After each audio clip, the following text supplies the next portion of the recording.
this is Sahiti on behalf of Edureka, and I welcome you to this session on Microservices Tools. So in this session, guys, we'll focus on the different tools that you can use to manage your services. All right. So without wasting any further time, let's take a look at the topics for today's session. So we'll start today's session by understanding what are microservices, and then I'll discuss different tools used in microservices based on various parameters, or you can understand as used for different stuff. Right? For example, I'll start with different operating systems using which you can build your services. Then I'll talk about the different programming languages you can use to build microservices. Once I'm done with that, I'll talk about the tools for API management and testing, the tools for messaging, the different toolkits available in the market. After that, I'll talk about the different architectural frameworks, the tool for orchestrations, the tools for monitoring, and finally the serverless tools. So on that note, let's get started with today's session. But before we start with today's session, I would like to request all of you to subscribe to our Edureka YouTube channel to get daily notified on the top trending technologies. So on that note, let's start with the first topic for today's session, that is, what are microservices?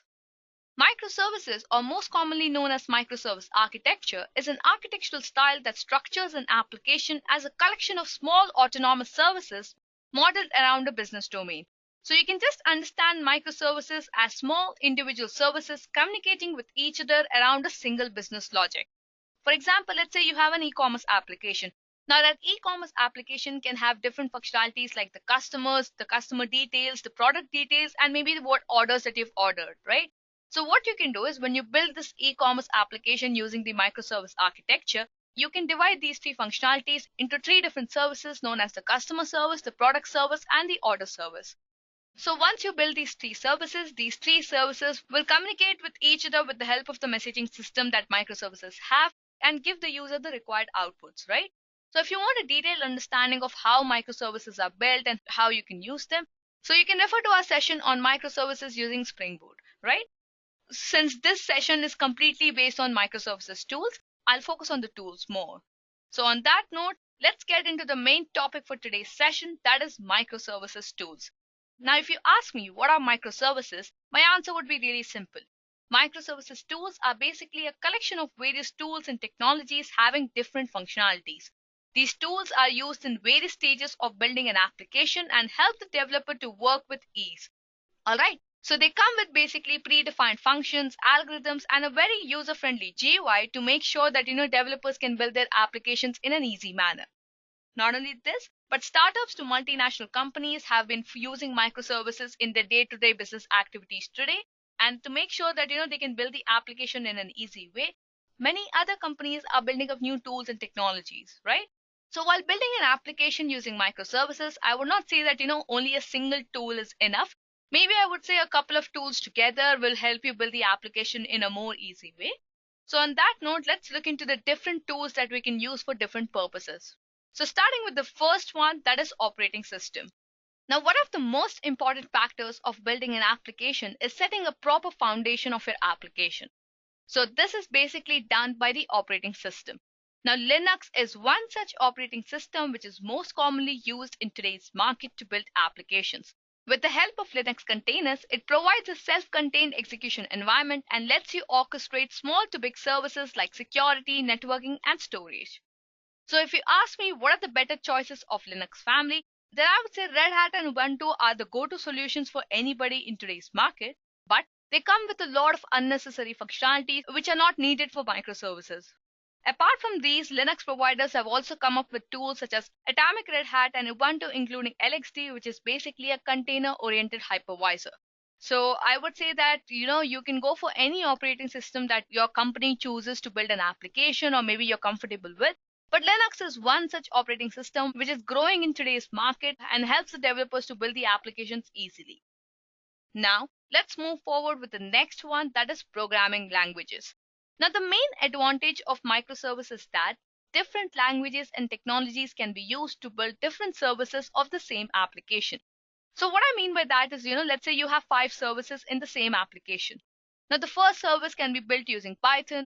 The second one can be built using Java, the third one can be built using Go programming language, and so on. So it basically gives the developers the freedom to choose the technology stack and build the application. But the most popular programming languages used in microservices are Spring Boot and Elixir.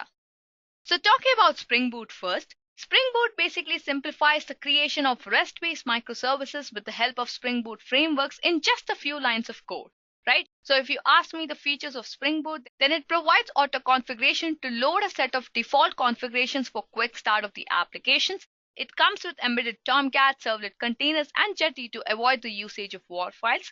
Spring Boot also has an opinion to reduce the developer effort and simplifies the Maven configuration. And finally, it consists of a wide range of APIs for monitoring and managing applications in the development side and also on the production side. So Spring Boot is one such programming language, guys, which is very famous in the field of microservices.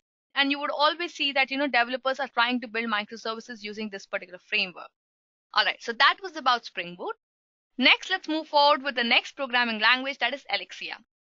Now, Elixir is a general purpose programming language which runs on the Erlang virtual machine. Now, Elixir shares the same abstractions for building fault-tolerant and distributed applications. So if you want me to mention a few features of Elixir, then I would say developers can easily write the code in short, fast, and maintainable manner. This code basically runs in isolated lightweight processes which can be scaled individually. For example, let's say you have 5 processes, right? And you don't want to scale a particular process, but you want to scale up the other processes. Well, you can definitely do that. Apart from this, Elixir also makes sure that the application never goes down by providing the supervisors. So basically, these supervisors describe how different parts of the system can be restarted if something goes wrong. And that is the main objective of microservices, right? So our main objective is basically that, even if a particular service has gone down, that doesn't mean that, the application will go down. Instead, the bug in that particular service has to be resolved and then the service has to be restarted. And finally, coming to the last feature that, this programming language comes with its own build tools to create projects, manage tasks, and run the required tests. So guys, these were the 2 programming languages which are very popular in the field of microservices. Next in this session, let's look into the different tools used for API management and testing. Now, while you start building applications using microservices, you also have to make sure that, all the individual services communicate with each other using APIs. So each microservice can have its own API to communicate with the other service. So this is where basically the API management and testing comes into the picture, where all the APIs are present in the system and must be properly managed and tested to get the desired results.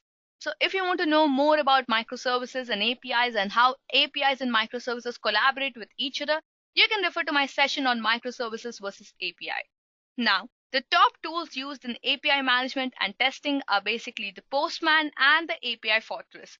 So starting with Postman. So Postman is basically an API development suite which allows you to easily run UI-driven API tests. With the help of Postman, the exploration of RESTful API resources becomes very easy. So what I mean by that is that, with the help of Postman, you can basically pass HTTP requests to test, develop, and get the required results. Now, few features of Postman are as you can see on my screen. Postman basically integrates with your software development lifecycle in ease. It provides features to design APIs and maintain multiple versions of API with support. This tool can work for small applications to big application, and it also supports collaboration of work by allowing you to save related API endpoints into a collection. Now, once that is done, what you can do is you can go forward and share the entire collection to the other developers. So guys, these are the few features of Postman. Next, let's move forward with the next tool, that is API Fortress. Now, API Fortress is both an API test and health tool which automates the process of load testing, health monitoring, and functional testing.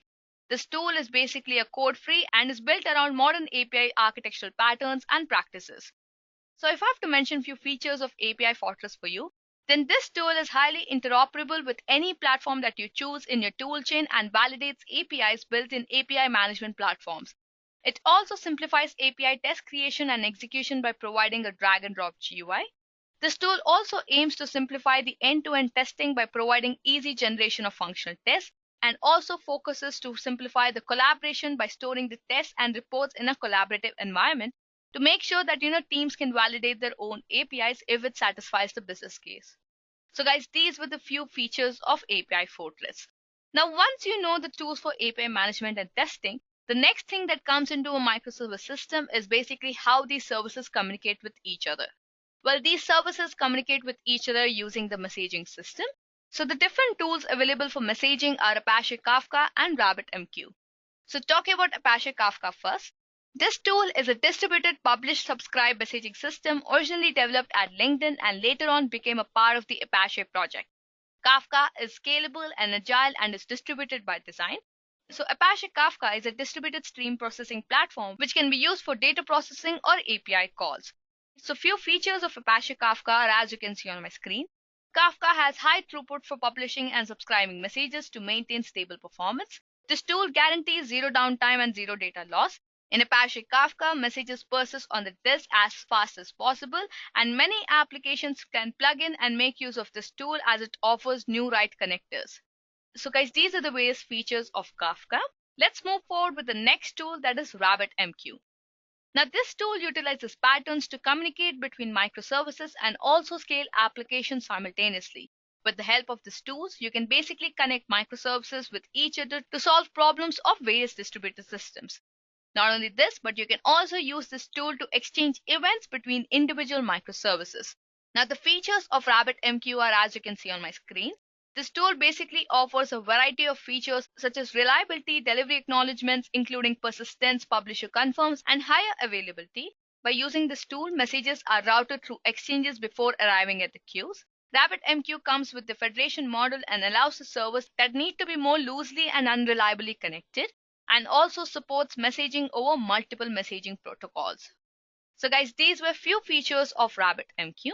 Now, once you're done with your API management and messaging, the next thing is basically that comes onto everybody's mind is toolkits. What do you understand by toolkits? Well, toolkits in layman terms is a set of tools used for a specific purpose. So in microservice architecture also, you can build various kinds of applications using different toolkits that are available in the market. So the most popular toolkits available in the market are Fabric 8 and Seneca. So talking about Fabric 8 first. So Fabric 8 is a platform as service tool which helps the developers provide configuration management system through Git. It is an open source tool which handles port mapping and IP addresses complexity.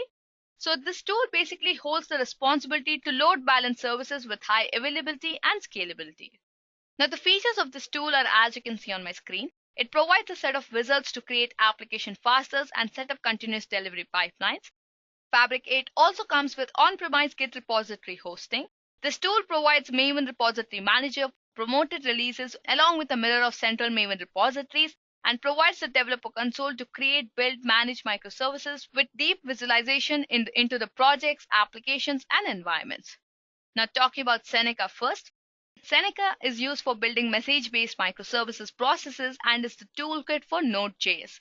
So this toolkit helps you to write clean and organized code with systematic business logic of the application. So a few features of Seneca are as you can see on my screen. Seneca provides plugins which look after the foundation of the application. You do not have to worry about which database has to be used and how to structure your components with Seneca. In Seneca, everything is written as a command, and these commands get called whenever they match a set of properties, and the code that you call does not know which command is calling it. So guys, this was all about Seneca. Now, since you've understood about toolkits also, the next thing that I would like to talk about is the different architectural frameworks. So architectural framework is an important factor while building applications using microservices, and the top two architectural frameworks used are Goa and Kong. Talking about Goa first. So basically Goa is an architectural framework which provides a way to build REST APIs and microservices using Golang. With the help of this architectural framework, you can design APIs along with its required dependencies, and this framework runs on top of the Google Cloud platform. Few features of Goa are as you can see on my screen. This tool also lets you generate data structures, validation of code, and handlers once the design of API is set. It has a decoupled engine and provides plugins which can implement custom DSLLs and also generate arbitrary outputs. So that was about Goa, guys. Moving on to Kong. Kong is used for ready-to-deploy plugins for enhancing the development and deployment of microservices. With the help of this tool, you can leverage the container and microservices design patterns to quickly build API-centric applications. Now, I've used this term microservices design patterns, right?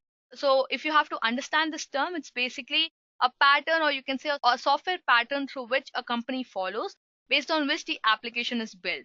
So if you want to know more about microservices design pattern, you can refer to my session on microservices design pattern. But until then, moving back to this particular session, if you ask me the features of Kong, then Kong provides plugins to extend and connect services across hybrid and multi-cloud environments. It analyzes real-time data and leverages ecosystems to deploy Kong with Kubernetes. Kong connects with automation tools to improve efficiency and reduce errors, and provides role-based access control and encrypts end-to-end to comply with the industry regulations. So guys, that was about the different architectural frameworks present in the world of microservices. Now, once you build an application using microservices, the next thing that comes into our mind is to how to scale the application. Well, to scale this application, you have to use an orchestration system, as microservices work with respect to containers, and so container orchestration becomes an important aspect that has to be considered. So in today's market, there are various tools regarding the container orchestration for microservices, but the top tools available in today's market are Kubernetes and Istio. So talking about Kubernetes first, Kubernetes is an open source container management, or you can understand as an orchestration tool. This tool basically owns the responsibilities of container deployment, scaling and descaling of containers, and container load balancing. So if you ask me a few features of Kubernetes, then I would say Kubernetes can help you to deploy and update secrets and application configuration without rebuilding your image and without exposing secrets in your stack configuration. In addition to managing services, Kubernetes can also manage your batch and CI workloads, thus replacing containers that fail if desired. Not only this, but Kubernetes only needs one command to scale up the containers or to scale them down whenever you're using CLI. Else, scaling can also be done by using the Kubernetes dashboard, right? So if you want to know about dashboard also, you can refer to my session on Kubernetes dashboard. And finally, coming to the last feature, that is with Kubernetes, you can mount the storage system of your choice. What I mean by that is that you can either opt for a local storage or choose a public cloud provider like GCP or AWS, or perhaps use a shared network storage system like NFS or ISCSI. So that was about Kubernetes, guys. Let's move forward with the next tool, that is Istio. Now this tool supports service deployment on Kubernetes. So it basically provides features for manageability, security, and reliability to microservices communication. Now if you ask me how is it done, well, the answer is quite simple. It is basically done by the service mesh technology, which allows you to improve the relationships and interactions between applications and microservices. So few features of Istio are, as you can see on my screen. It performs automatic tracing, monitoring, and logging of the services. This tool automatically secures services to manage authorization, authentication, and encryption of communication between services. It also controls the flow of traffic and API calls between services, conducts a range of tests, and upgrades with red or black deployments. And finally, also applies policies and ensures that they're enforced and resources are fairly distributed among the consumers. So that was about Istio, guys.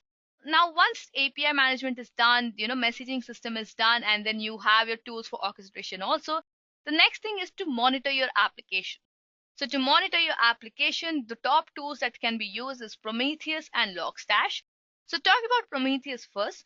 Prometheus is a monitoring tool which basically allows visualizing monitoring information and supports time-based tracking for anomalous patterns which have to be detected. Also, this is an open source tool which basically gathers monitoring information. So the features for Prometheus are, as you can see on my screen. It provides a flexible query language. It comes with distributed storage and single server nodes which are autonomous. It discovers targets via service discovery or static configuration and provides dashboarding and graphing support. Now talking about the next monitoring tool, that is Logstash. Logstash is also an open source tool through which you can check the logs. This tool basically lets you stash, centralize, and transform data. So the features of Logstash are, as you can see on my screen. It supports a variety of inputs which pull in events from a multitude of common sources all at the same time. This tool aims to transform and prepare data regardless of its complexity. It also allows you to choose your own stash and transport data. And finally, it is a pluggable framework consisting over 200 plugins to create and configure a pipeline as you want. So that was about Logstash, guys.